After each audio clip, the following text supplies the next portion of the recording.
uh, sports.com and everything else we do. It's Math Sports Take. I'm by myself. Ryan's not here. I'm unsupervised. So be careful. You don't know what you're getting here tonight. It's David Turner, 18-year veteran, NFL scout, CFL, UFL scout. We're going to go over some of these cuts that happened today in the NFL, some of the big news stories, as well as talk about the different divisions, what I forecast and see coming down the pipe, what I've already talked about on a few of the other shows, some of the other key movements that maybe happened in roster building before today, but also how today's movements are going to affect each and every team. So we're going to touch on the divisions as we go, but obviously we're going to lead off with the first big story of the day, which was Cam Newton getting released from the New England Patriots. Yeah, big news right there. I thought I really did project and predict that Bill Belichick was going to go into the regular season because Cam was only costing him about $5.5 million, if I remember correctly, and even releasing him today, he still owes him about 3.3 or 3.5. A lot of money to owe a guy, and he's not going to line up and play for you. But I know he has a lot of respect for Cam as well, so he's probably letting him go and see if he can go catch a starting quarterback job somewhere else, maybe Indianapolis, maybe down in Houston. There's a couple spots that I'm sure would enjoy having a Cam Newton in their fold. I mean, you could have a Cam Newton go up to Chicago and and release Andy Dalton and go from there. But again, it's all about cap casualties today.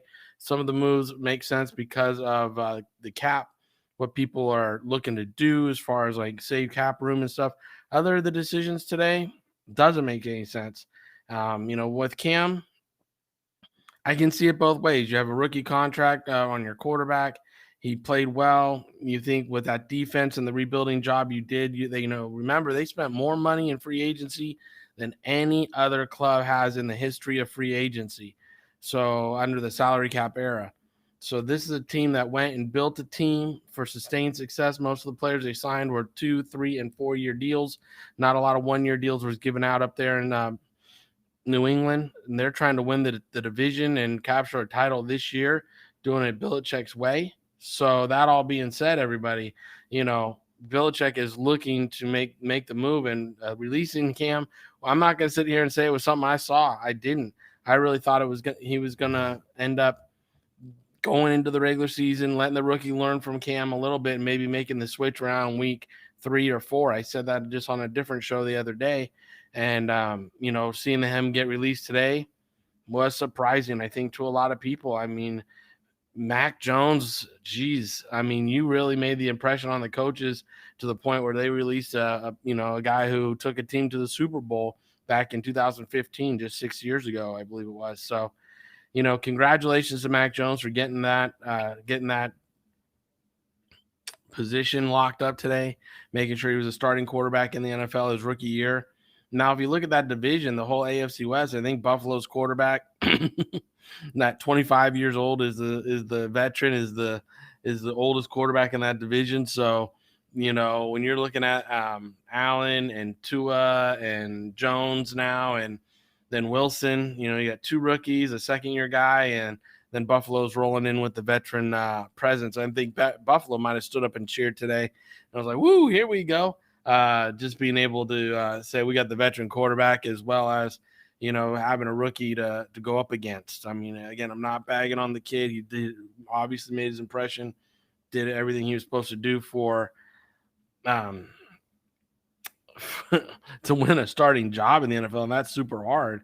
But you are a rookie. You're going to have some turbulence going through the season. It's a 17-week season.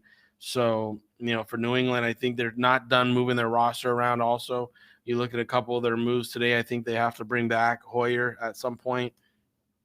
And then a guy might have made the team, and then they're going to move a guy to IR or something and bring Hoyer back on. I would imagine that move is coming. But that division, I mean, you got Buffalo now, Miami, New England, and, all really tough division. The Jets, we just don't know what they are yet. I don't think Robert Saleh and the whole crew there has really given us a huge view in preseason. Not saying that wasn't the plan. That might be the plan because they didn't play a lot of their starters and people in different positions. I saw them moving guys around a lot in preseason. So, again, it to me, I think the New York Jets fans, it's a wait to be seen what's going to happen in your neck of the woods and wait to see what that New York team's going to bring to the table, because I think Robert Saleh is just, buying his time. He realizes you don't have to win a Super Bowl, or you can't win a Super Bowl week one, which is a good mentality. It really is a good mentality for a young coach and a new head coach to come out and talk about, is not being able to win a Super Bowl week one. So, for me, I think Jets fans, let's put a question mark. Let's put a question mark on what you guys will be, and come back and revisit that in week 5. See what the first 4 weeks look like, and then we can really lay judgment on what it looks like, because preseason they had a lot of moving around, a lot of different tools. New England, I'll be surprised now if they're. I was on a podcast with Patricia Trainer, Giants show, and I was talking to her a little bit about New England, because it was the final game the Giants played in preseason was against New England, and I put it on her. I was like, if we wind up having a consistent quarterback play from the quarterback position in New England, you definitely can wind up finding a contender. And she was surprised that I put it out there, and I was like, no, I really believe that you could put a contender in New England, over Buffalo, even, because all the players that they went and got in free agency were players that were going into their 4th year, or finished their 4th year, I should say, in the NFL, or 5th year. And so you're looking at guys that are 26, 27 years old. They got 3 5-year deals. I'm sorry, 3 or 4 year deals. So most of that team has got experience, and this is an area where Bill Belichick's always done well. We can talk about Bill Belichick not drafting well, and that's why they're in this position to be able to go out and afford all these different players, is because they're not producing the draft wise. Their own draft picks aren't panning out, but this move they did this year with all the salary cap room they had, they went and took advantage of it and made sure that they sewed it up. And that defense is going to be really good. They got a really good defense this year. They went back and, they pulled some good talent on defense. You look at what they got going over there. Let's just talk about this for a second. They got Devin McCourty and I know Gilmore starting the year on PUB, but again, he only has to be on PUB 5 weeks, and there's still 12 more games after that. So Stephon Gilmore is going to be hitting stride. They went and got Wise, and they got Guy up front. They got Hightower and Von Noy, Kyle Von Noy. These are all guys that are going to be really good and contributors up and down that defense, causing havoc. Matt Judon is a great blitzer, great guy, presence off the edge, does some fantastic stuff. So, they're primed on defense to really make a good run. The kicker, Nick Folk, and Jake Bally had good preseasons. They really showed that they could control the ball, had good legs, strong legs, flip the field and stuff. Then on offense, that offensive line, look at that last game against the Giants. Giants were playing their horses, and, Cam and Mac had room to throw. I mean, Trent Brown had one false start, and then they corrected that. But Andrews and Wynn and all those guys up front, they were giving them good pockets. And Hunter Henry at tight end, and Juden Smith is going to be good tight end mix up. 1-2 punch there. And what they saw, the rookie running back Stevenson is out of was it Oklahoma? I mean, he really came on in preseason too. So yeah, I'm not talking a lot about the receivers, because again, I'm not a huge fan of who they got at receiver. I think that's going to be a position where we'll see who breaks out and really contributes for them in that one area. I think it might be their whole. But for me, that defense, what they're going to get out of the running backs, all that stuff is going to be really a factor of how good this team becomes. It was just an interesting cut today. If we are live, if you want to throw some questions in the chat, you want me to talk about a certain team, throw it up in there. I will see it. I'll look at it, and we will make sure that we're walking and rolling with all your questions. So the NFC East, the way I see the NFC East or AFC East fall is going to be, to me, it's going to be New England. Yes, I said it. New England, Buffalo, Miami Jets at this point. At this point, I think what New England did in their construction, even though I really like Buffalo and what they did, I think New England's schedule falls a little bit more favorable for New England. So I think they edge them out by maybe one win. It could be a 11 and 12 type win deal over there between New England and Buffalo. So, and I think they split their matchup. I think each home team is going to take that. Moving on down to the AFC North. AFC North. I didn't see any like big cuts out of AFC North. Everything was pretty much how we thought they were going to go, pretty standard. And, again, remember, a lot of these teams, they have a 16-man practice roster too.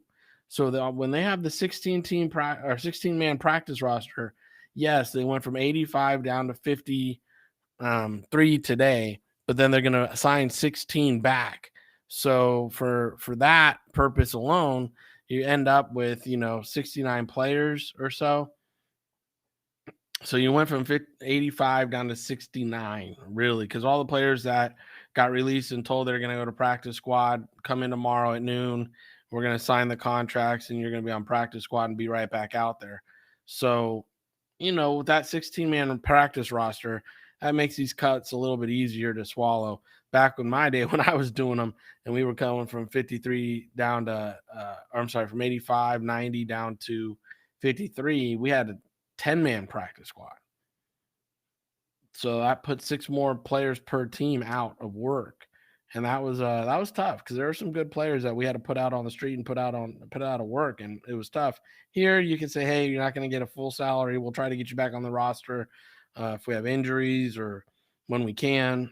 So you can put a guy down on the practice roster and give him a little time and then go from there. So again, interesting cuts, but nothing really shocking out of AFC North. Again, the injury to the running back there in Baltimore, that was one of the biggest, obviously, shockers in the last week and a half or so.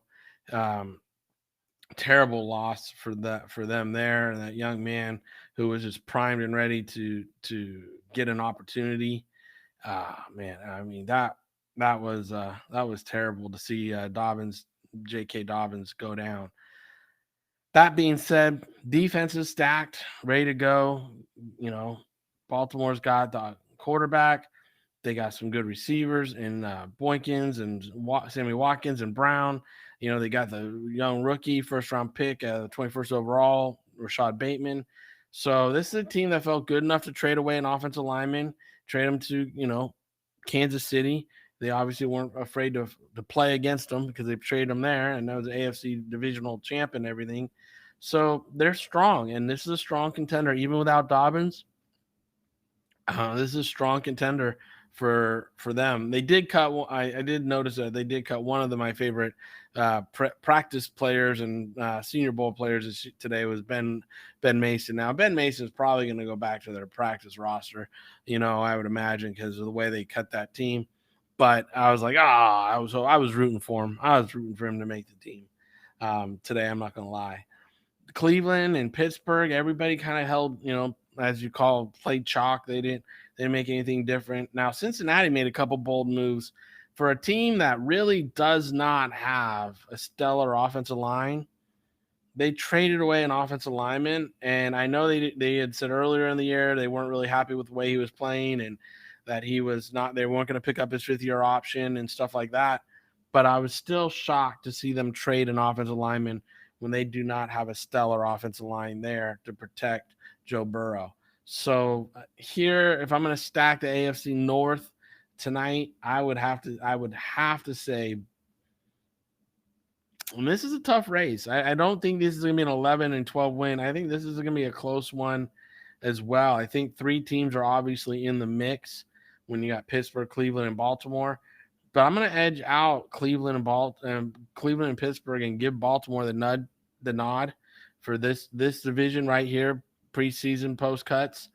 So I'm going to go Baltimore, Cleveland, Pittsburgh, Cincy at the bottom. But with Cleveland, Pittsburgh, and Baltimore all being within a game and 2 games of each other, maybe even a game and a half, they could tie. Cleveland and Pittsburgh or Pittsburgh and Baltimore, they could tie, so it could give you that half game type motion there. So I'm going to go again, Baltimore, Cleveland, Pittsburgh, Cincinnati in the AFC North after cuts today. Come down to the AFC South. I'm going to hold off on the big topic and just kind of talk about Tennessee held chalk. They didn't really make any big moves. They didn't make anything shocking today that I noticed or saw. So Jacksonville had a couple cuts that I was like, you know what? They got rid of a couple of veteran guys that I think it was just time to move on from, and it was the right moment to do that for this team and to bring in their own players. And Urban Meyer's, comments today. We'll talk about that in a little bit too, in case you missed it. And then the Indianapolis Colts. I mean, it's a team that Carson Wentz is primed and ready. If Carson Wentz can perform and do well there, this team has everything you're looking for: a good young running back, a really impressive defense. This is a team that's got depth. It's got a great offensive line. Really excited to see how T.Y. Hilton and Pittman and just Paschal and Campbell kind of all start working things together. I think this is a team that's primed and ready. And again, obviously, Kwity Paye and Buckner rushing the passer together. Darius Leonard patrolling the middle for him, and one of my favorite players. It's just going to be a lot of fun. Xavier Rhodes playing at corner and long, tough guy to get the ball over. It's going to be fun to watch this team line it up. And, I hope Wentz.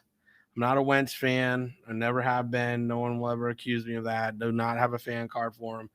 But I hope he can help them and really show up for him once he gets healthy and over this COVID protocol thing that he's got going right now, so he can step in and really guide this team. Because I have some friends on the staff, yes, so I talk very favorably of them, but it is an impressive team. When you look at it, it's not just the first tier guys are really good.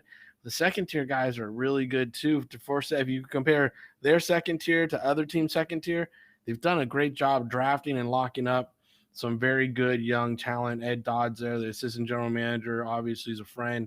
And, I hope that he's doing well. And obviously I hope the best for him and his crew this year. So now to Houston. A lot of chatter yesterday and today about Houston trading Deshaun Watson to Miami, and Miami's owners all in and wants the young man there, and they're giving up the house for him, and they're not going to trade him and all sorts of stuff. Houston, we got a problem. We definitely got a problem. Like, if the commissioner and the NFL has not given you the word on what's going on with Deshaun Watson and cuts are over, like, why is your owner not up in arms? Why are you not pushing to get an answer? I'm more concerned about that with this story than anything else. Because if you're going into the season now without an answer on if he's going to be on a commissioner suspended list, if he's going to be available for you guys to play, if he's going to be, thrown out of the league, like, there's no word. This has been over 5 months, if I'm correct on my math here, and if someone's in the chat, correct me, but I believe it's over 5 months we've been hearing about the Deshaun Watson, mess, an absolute, if it's true, the man belongs to be in jail. Let's just be honest, okay? If it's not true, then he needs an answer to move on with his career. And the team and the organization need an answer to move on with what they're going to do. And, they should have had that before cuts today, so they knew what they were doing as they moved through cuts and figured out their salary cap and everything else. It's kind of hard for me to choke down that they don't know. They don't have an answer. It's just not public yet, because it's hard to go through cuts like this today and have that salary and those folks luring over your head. Like, I don't know how that works. So again, for me, if you're looking at this as mess in Houston, it's a problem. And their depth chart is not strong. I know they made a couple moves. They traded a couple guys. I think they're just off boat in salary, and I don't know how or why, because they only had like 6 players under contract for 2022. So, I don't know what they're trying to do there. To me, it's a head scratcher. Houston's a head scratcher for me. It's a big enigma. I don't know what's going on, and if they're holding him because they think someone's going to pay full price for a guy that's got this question mark on him now, man, I don't play Russian roulette and I don't play chicken. I would take an offer and move on with my organization, get upfield, and the sooner you can do that, the better you'll be in the long run, because you can, really kind of cleanse your locker room, cleanse your organization, and move forward. If you're going to hold on to him, man, you got to know if he can play, because your quarterbacks aren't like him. Your other quarterbacks on your roster are not like Deshaun. And so setting up an offense for this new rookie, never before head coach, right? I mean, it's super hard to imagine that he's going to understand like how to play Deshaun with Tyrod Taylor and Driscoll versus, when Deshaun steps in. The offense is going to change. He's more dynamic. He's got more arm strength. He's a guy who's, again, just a different player, different style player. And, the running backs, Mark Ingram and Philip Lindsay, two solid running backs, but they'll play them different than with Tyrod in there than they will with, obviously, Deshaun. So I'm excited to see they picked up one of my favorite players though, and Nico Collins in the draft. I really thought, I really was enjoying his film breakdown stuff. So I'm excited to see what he can do. The defense to me is a hodgepodge of casts and characters, and I don't know what's going to come of them. I don't know what's going to look like when it hits the field. Preseason, again, they moved a lot of guys around trying to figure it out, and that's what rookie head coaches should do.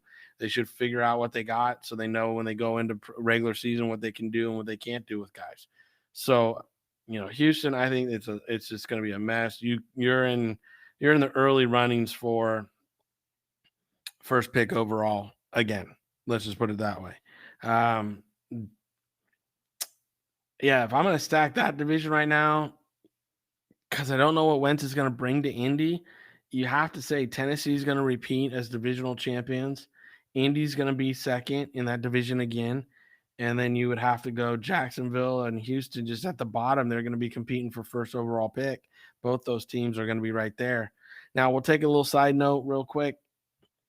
Urban Meyers put his foot in his mouth today, and he went and he said that, when they were discussing cuts, vaccination became who was vaccinated, who wasn't, became a point of discussion. To say that publicly or to admit to that publicly is the problem. I think we all knew behind closed doors that was going to happen, because for them, for the business, having vaccinated players, it makes it a lot easier to do business. So I think we all know that all 32 teams had that conversation. If it was a tight race between a player who was vaccinated and one that was unvaccinated, definitely was a part of the conversation. I mean, we can't lie about it. But for Urban Meyers to come out and say that publicly, and you're one of those players that lost their jobs today, and you're one of the players that was unvaccinated, lost their job today, lawyer. Let's just say it. Lawyer. Because I don't know if that's going to, pass the smell test in the court of law.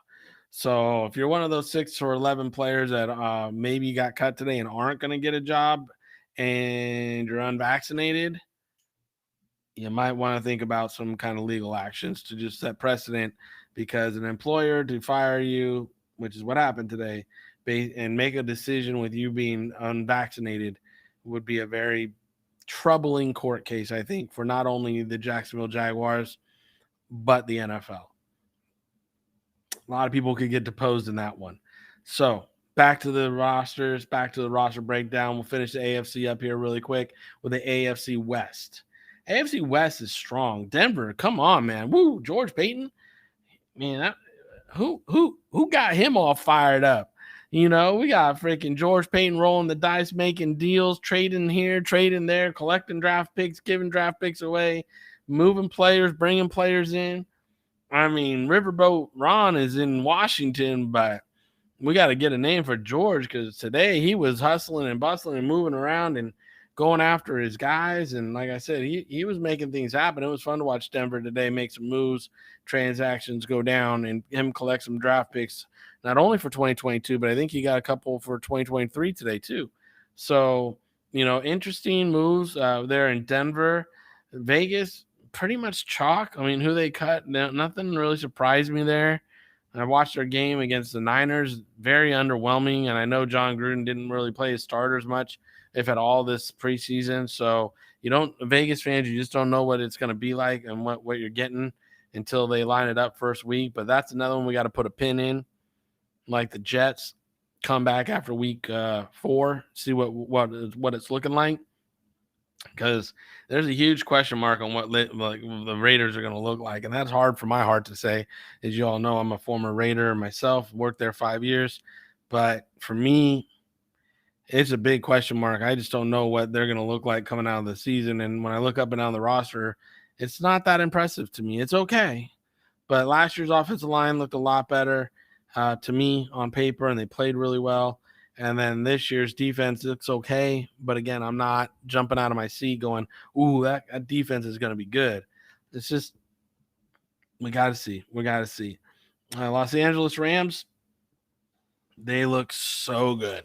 Like, so good. I'm so excited to see that offense line it up with one of my favorite quarterbacks that's come out in a long time. I mean, I really am a Matthew Stafford fan. I mean, gosh, when he came out and he was throwing the ball around. I'm jumped to the Rams. Sorry, not on the NFC. Sorry, I'll get there. But the Chargers, I saw Los Angeles, went right to the Rams because I'm super excited about Stafford. My fault. Chargers. Yeah, Herbert and this new offense. I'm gonna hold out a little concern here for you guys, because it's not so much the vertical stretch offense that he did last year, which he was really good in. He was very, very good in that offense. This is more of a crossing route, reading tight end or reading linebackers, reading backside safeties, making sure you know where they're doing. It's going to be a little bit of a learning process with this offense. I don't necessarily know if they have the talent to run this offense. So I got to put a pin in that offense. Now the defense looks pretty solid, and if everybody stays healthy and is performing the way, I think the defense is going to be pretty solid. I'm not going to lie here. I think this is a playoff contending team. I think they're challenging right up in their mix.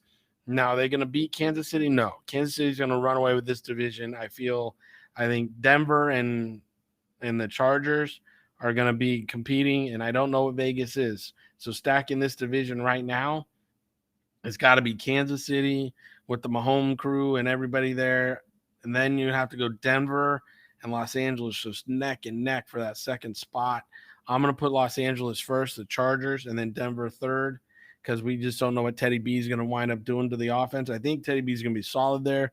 I think Teddy B is going to wind up doing a good job for them. But again, I just, at this point, preseason post cuts, I can't do it. I can't put the Denver Broncos over the Los Angeles Chargers just yet. So, and then I think bringing up the rear is Vegas, because I just don't know what they are. They didn't play their starters. So very, very hard for me to go and stack the Raiders over the other 3 teams in that division without knowing what they're going to do in preseason, or without seeing anything in preseason. That all being said, we have to get through the NFC here in a minute. But I also would like to say, if you're looking for coaching, the world's best athletes that we go through and we talk about each and every week here on the show, get coaching on the field. If you're looking for coaching off the field, whether it's in your professional profile, working your social media, working your resume, working on how to get the attention of the decision makers, or interview training on when you're in the interview, what questions to ask back to the interviewer, how to figure out what's on the interviewer's mind, stuff like that, Maverick Sports Consulting is here for you. So that's why I created it in 2015, and that's why we have been around ever since, is that we're trying to help you gain an advantage on your competition when you walk into interviews, business situations, social media, and much, much more. If you're interested in even learning how to gain more interest in yourself on your NIL, feel free to contact Maverick Sports Consulting today at mavericksportsconsulting.com. Check out our packages and pricing. We hide nothing from nobody. We put it all up there just so you know what you're getting your bang for your buck. If you have any questions, please contact me on social media, Mav_sports on all social media, and I will get back to you within 24 hours. That being said, there's my plug. Feel free to hit me up on that. But that being said, let's go on to the NFC East. NFC East, I think, is going to be tougher than people give it credit. I really think what we saw in offseason with Dallas sewing up Dak, we see Zeke Elliott trimming down to 218. He looks fantastic. I think the Washington football team, is going to be a very strong contender this year. That defense is extremely tough defense, as well as, adding Fitzmagic there on offense. They're going to have a good run game. I know the coordinator is Norv's son. Missed time there, but it's Norv Turner's son. And for me to know that offense as well as I do, I was with Norv 3 different times in the league, and I know his offense extremely well. Run first, play action pass. Don't put your quarterback in position to lose the game. Put him in the position to win. Running back heavy, tight end heavy passing game, very friendly. Fitzmagic's going to make some plays, obviously, with his arm downfield to some of these receivers. But I think Dallas, Washington, and I'm going to say it. You're not going to like it, but I'm going to say it. The New York Giants, if that offensive line can get figured out, that defense is going to be really tough. I think Graham is going to be a head coach next year. Where, I do not know.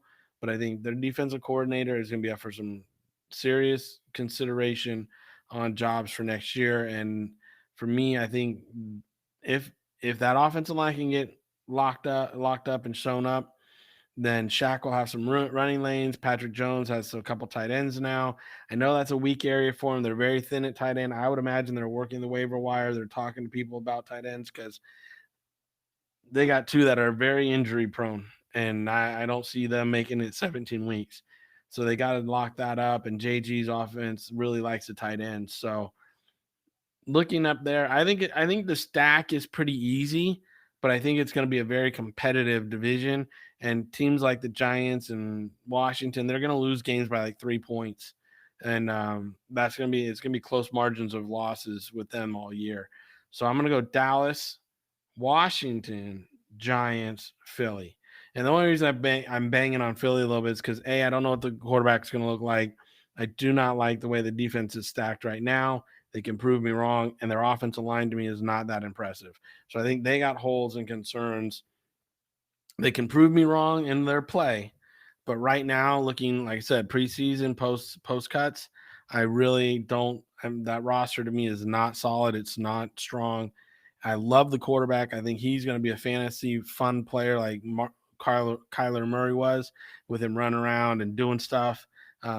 He's definitely going to bring some fantasy owners some points this year. I just don't know if the team itself is going to win that division. I just don't see it. So they'll have to be out to prove me wrong. But that roster is not one that I would bet on. Now let's go up north. NFC North. Let's check these guys out. Chicago, Detroit, Minnesota, I don't know. Green Bay, okay. Yeah, that's the one I can buy in this division is Green Bay. Ready to go. Here we go. Now, everybody's going to be like, why are you getting on them? Well, because Chicago's roster, their depth chart, the things is just not impressive. To me, it's like, I think they had a good draft this year. I really do. I've said I thought this was the best draft they had in quite some time. I really thought that the Chicago Bears had a good draft this year, but I don't know. That roster is just not singing to me. It's not saying divisional champs. It's not saying playoff team. The quarterback situation, to me, it's a mess. They're putting, Dalton in when the kid has proven, Fields has proven that he can really sling it and do some stuff. Now, I know in preseason, they show, again, I'm not a Justin Fields fan. If you watch the live draft show, you heard me talk about it. I think the coverages in the NFL are going to confuse him. And I know in preseason, he saw a lot of base coverage, stuff that was easy to diagnose. He didn't see some front side and backside traps and, robber stuff. all that exotic stuff gets held till season and only in practices to see what guys can do in it. So I think that's why they're holding the kid back, but I just don't know if the Chicago Bears are going to be a contender this year. I think that's their least, if Nagy and Pace can survive another year and put their 2 cents on this, it could pan out next year. But this year, no. And I don't know. They've been very patient with Ryan Pace and Nagy up there. I don't know if they're going to get another year after this. So we'll see. Detroit, they just have. They were left with a very limited roster. They were left with a roster in which didn't have a lot of talent. So therefore, I think it's a roster that they're going to need to Brad and coaches and staff up there, Campbell and them. They're going to have to massage this roster for 2 to 3 years for it to be right. So I just think Detroit fans, you got to be patient. I know you've been patient forever. But this is a roster that, again, the cupboard was kind of bare when they got it, and they didn't have cap room. They didn't have a lot of stuff that they could do with it. So therefore, they have to be patient. You guys have to be patient with them. Let them work their magic. Minnesota is primed with a lot of young talent. They got players that can fly around the ball on defense. They got offensive, studs. Do they nudge out Green Bay, though? No, I don't see it. I know Green Bay's starting left tackle, Bakhtiari, whatever, starting on the pub, so he's going to be on the shelf for a few weeks. I think it's 3 to 5, if I'm right. But Green Bay, they have all the tools. They have really good, solid players on offense. They have a solid defense. The way that coaching staff has gotten them to the NFC Championship game the last 2 years, managing the roster, managing the players, managing the reps, it's been a great job. You want to talk about some quarterbacks being great game managers? Well, this coaching staff being young and everything, they've managed their roster really well, and they've done a good job up there. So stacking the NFC North, in my opinion, is still Green Bay. Minnesota sliding in second. Chicago has a chance at third, but Detroit and Chicago, you guys are going to be lining up close to the bottom of the draft, in my opinion, with Houston and Jacksonville. Chicago and Detroit are going to be somewhere around there. So don't hate on me. Don't jump on me. But this is just what I'm seeing again. Preseason, post cuts, roster makeups. We appreciate you guys all joining us here at Maverick Sports tonight and Maverick Sports Take. 2 more divisions to go, and then I'll take some questions and see what you guys got for me. But here we go. NFC South. Now, the South is interesting. Everybody's on the Tampa train. I know. Everybody's on the Tampa train.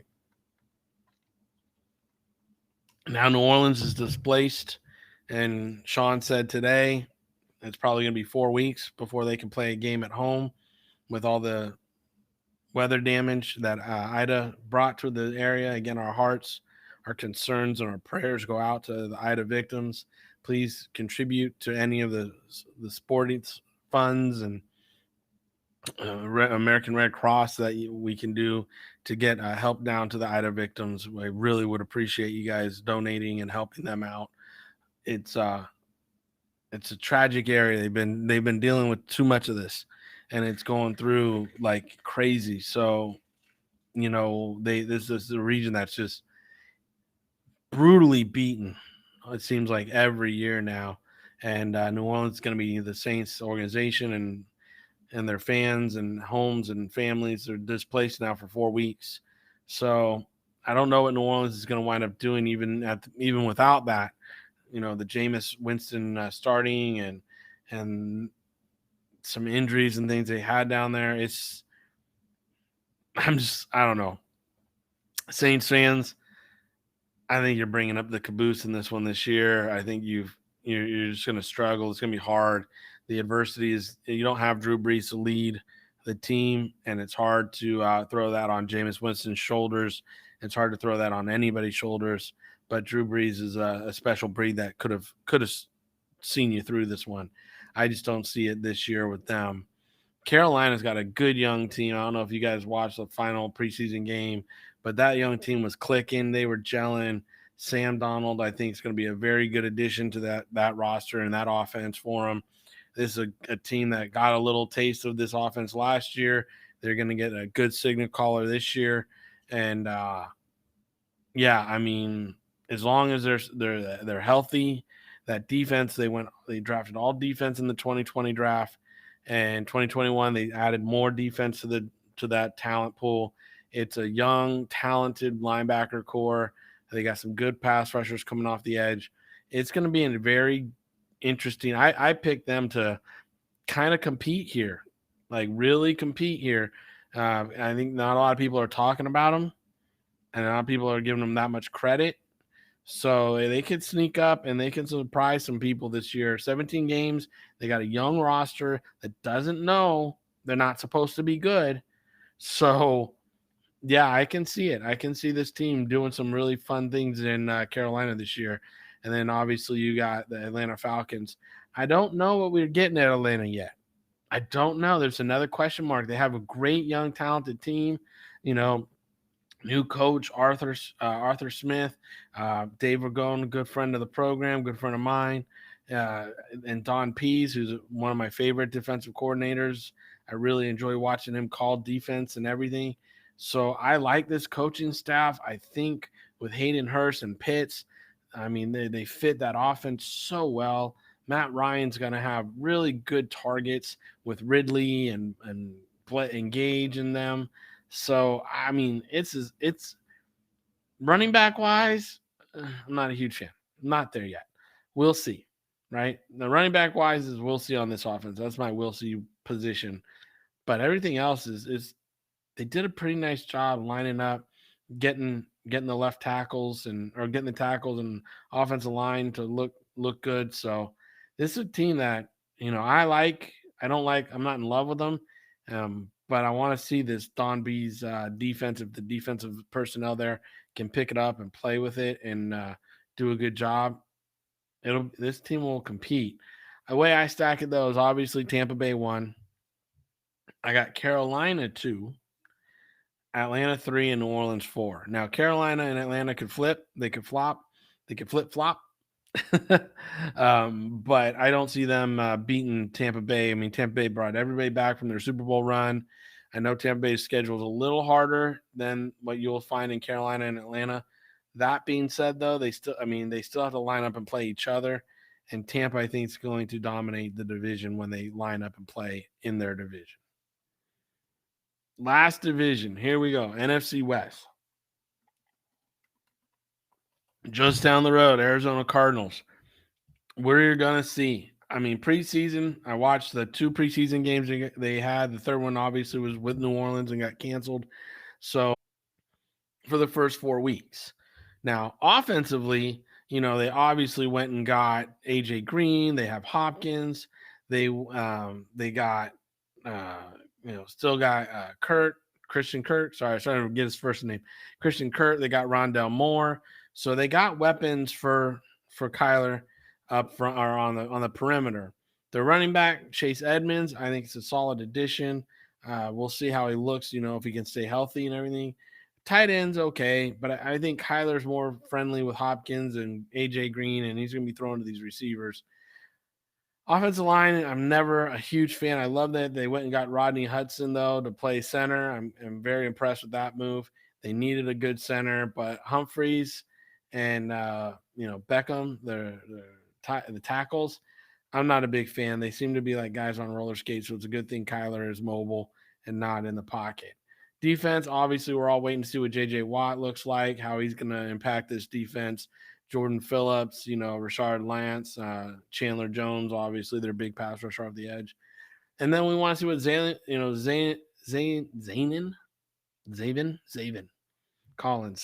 Collins. Ryan, if he was here, he'd be laughing. Zaven Collins looks like patrolling the middle with Simmons, last year's first-round pick and this year's first-round pick.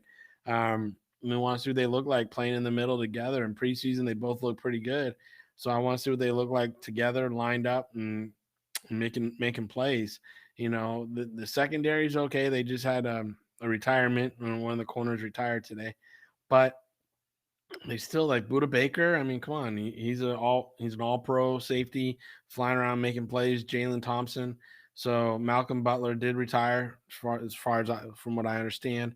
That was a little surprise. So we'll see who's going to play that premier corner spot for him. And I think Robert Alfred's in COVID protocol, so that defensive backfield for Week 1 might be a little suspect, and we have to put a question mark on them. And again, I'm just curious to see what they're going to look like. 2 preseason games, I saw a little bit, but again, I think this is another team that you're going to have to wait until Week 4 to really know who the Arizona Cardinals will wind up being by year's end. Then we'll go up to Seattle. Shane Waldron's one of my favorite people in the world. Okay. Shane's their new offensive coordinator up there. I watched what they were doing in preseason. I don't think Shane has come anywhere close to his repertoire of play calling. It was really bland and it was really just blah. But I think Shane's going to pull out some tricks and some fun stuff going forward. I'm not really sold on the roster, but that's not Shane's fault. And it's obviously not coach's fault. I don't understand their draft picks this year, and I'm just kind of looking at this roster, and I'm just like, man, yes, you got Metcalf, and yes, you got Lockett, but Dwayne Eastridge, I mean, he had a good Senior Bowl, but man, I don't know why he was your pick. This offensive line, it's average at best, and you have this incredible quarterback that could really deliver the ball with just some time. So I'm as you can hear in my voice, I'm not excited, but I'm a big Russell Wilson fan. I'm a big Shane, Waldron fan. So I really want him to do well. Defensively up there, in the Pacific Northwest, they're good. I mean, they got Bobby Wagner still. They got Kerry Hyder, and they obviously got Jamal Adams and players up there and Marquise Blair stuff, but it's not a roster where I'm jumping out of my seat. It's not a roster where I'm like, oh my goodness, this is post cuts. This team's going to compete for a championship. Last year, I was really excited. I liked what they had a lot more last year. I think if you guys listened to the podcast and all the stuff I was doing last year, you heard that I was a big, big time Seattle fan last year.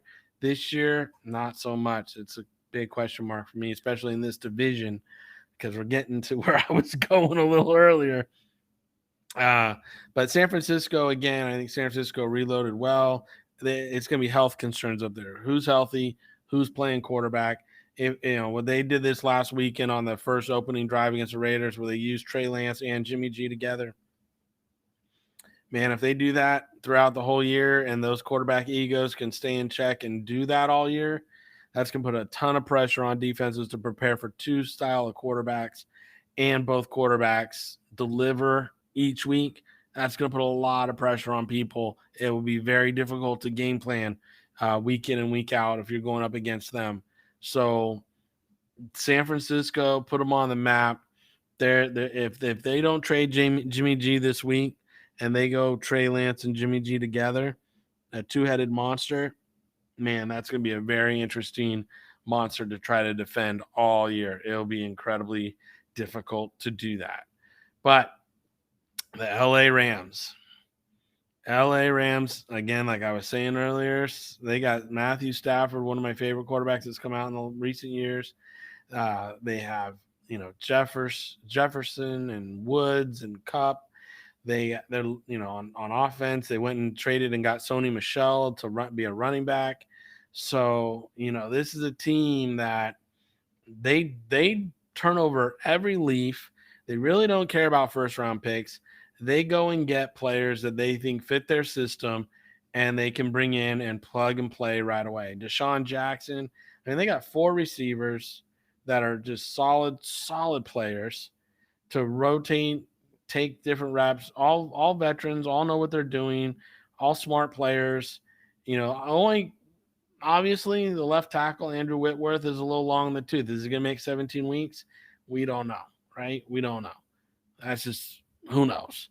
But, here's a situation where this can get really interesting really fast. And I think for me, this is the team to beat in this division. Obviously, you have the Jalen Ramsey and Aaron Donald on defense, lining up with Robinson and Floyd and Young and Reeder. I mean, they got a pretty solid defense to go with this offense. Everybody always talks about this offense and, Sean McVay and all that. But, Raheem Morris, that defensive coordinator this year, is going to be a guy that you really, I mean, again, it's a guy next year really should be in the mix for some head coaching jobs. He's done a great job everywhere he's been. And when he had his chance in Tampa, he was a guy that got thrown into a mix as a very young man, did a good job for him down in Tampa. And now, again, he's taking advantage of the opportunities in front of him. He's a guy that really should be talked about for head coaching jobs next year. And stacking this division, to me, I'm putting Rams, Niners, and then I'm putting Seattle and then Arizona, just because I don't know what Arizona is going to do. If Arizona comes out gunning and uses those weapons on offense, they can beat out Seattle. They can. I think this is a very tough division. It's going to be within a game or two for the top place to maybe the fourth place even. All four of these teams are going to be really competitive in the NFC this year and with each other. So it's going to be a very hard-fought battle for the division title there. But I'm going to have to say Rams, Matthew Stafford factor there, Niners, Seattle, and then Arizona. Well, that's what we got for the show tonight, everybody. I mean, I'm sitting here enjoying your company, and nobody's putting anything in the chat, but I appreciate everybody for sticking around and paying attention to me rambling on, talking about cuts, talking about Urban Meyer, talking about the different stuff that have popped up today in the news cycle. But if you do have anything in the chat, feel free to throw it in there and let me know what you got going, and I can answer questions. But for us here at Maverick Sports Consulting, I really appreciate all the love and support you guys have been and the patience you've been with me lately, because obviously I've been injured and on the IR, on the DL, whatever you want to call it, for a little while. And I'm finally off and I'm back to work and I'm back to grinding. So, it's all about, making sure I'm ready to go for you guys and that you guys have the opportunity to maximize your, what's in front of you. So if you're looking for interview training, if you're a coach looking for your next job, through this season is the best time to prepare your material. So at the end of the year, you're ready to go. Instead of trying to go back and collect everything, it's better to work with Maverick Sports Consulting and myself throughout the football season to get yourself prepared for your interviews and everything for the next year, and not just sit there at the end of the year and say, oh, I want this opportunity. Now, how do I go get it? There's ways to do it during the year, being professional and making sure you're ready for the next opportunity when it presents itself. All right. Final thought of the day. Everybody stay healthy out there. There's plenty of ways for us to trip up and get sick, and, our health really needs to come first. So if you got something ailing you, got something going, go to the doctor, get checked out. Don't waste time. You don't want something to turn in bigger than it was or what it needed to be. So for me, I did that. I sat, was a tough guy, was, suck it up. Don't worry about it. And then it got bigger and bigger, and then it turned into something that really became major. So my advice to everybody out there tonight, final thought, if you're ailing, if it's hurting you, get it checked out. I know it's a pain to make a doctor's appointment and go to the doctors and get it checked out, but it's well worth it so it doesn't get infected or it doesn't get worse, and you don't have to have a bigger procedure than you needed. All right. Take care, everybody. Have a good one. Thanks for joining us at Mav Sports Take, episode 55, Double Nickel.